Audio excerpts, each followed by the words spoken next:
Welcome bank नाज़रीन breaking news में शामिल कंदासीं। घरू वज़ारत पारां चूंडुनि दौरान फ़ौज ऐं सिविल आर्म्ड फोर्सिस जी मुक़ररीअ जो नोटिफिकेशन जारी कयो वियो आहे। अहम खबर है अवां शेयर कंदासीं। फौज ऐं सिविल आर्म फोर्सिस के क्विक रिस्पॉन्स फोर्स तौर मुक़रर कयो वेंदो।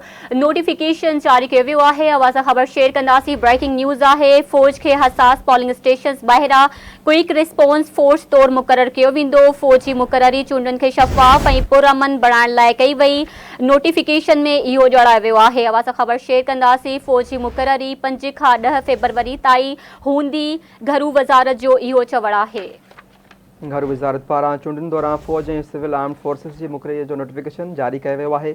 नोटिफिकेशन मूजिबि फ़ौज ऐं सिविल आर्म्ड फोर्सिस खे क्विक रिस्पॉन्स फोर्स तौर मुक़ररु कयो वियो आहे। फ़ौज खे हसास पोलिंग स्टेशन्स ॿाहिरां क्विक रिस्पॉन्स फोर्स तौर मुक़ररु कयो वेंदो, जॾहिं त फ़ौज जी मुक़ररी चूंडुनि खे शफ़ाफ़ ऐं पुरअमन बणाइण लाइ कई वेंदी। नोटिफिकेशन जो अहिड़ो चवणु आहे। अवां खबर शेयर कंदासीं। ब्रेकिंग न्यूज़ है। घरू वज़ारत पारां चूंडुनि दौरान फौज ऐं सिविल आर्म्ड फोर्सिस जी मुक़ररी जो नोटिफिकेशन जारी कयो वियो आहे। फौजी मुक़ररी 5 खां 10 फरवरी ताईं हूंदी। घरू वज़ारत जो इहो चवणु आहे। घरू वज़ारत पारां चूंडुनि दौरान फ़ौज ऐं सिविल आर्म्ड फोर्सिस जी मुक़ररीअ जो नोटिफिकेशन जारी कयो वियो आहे।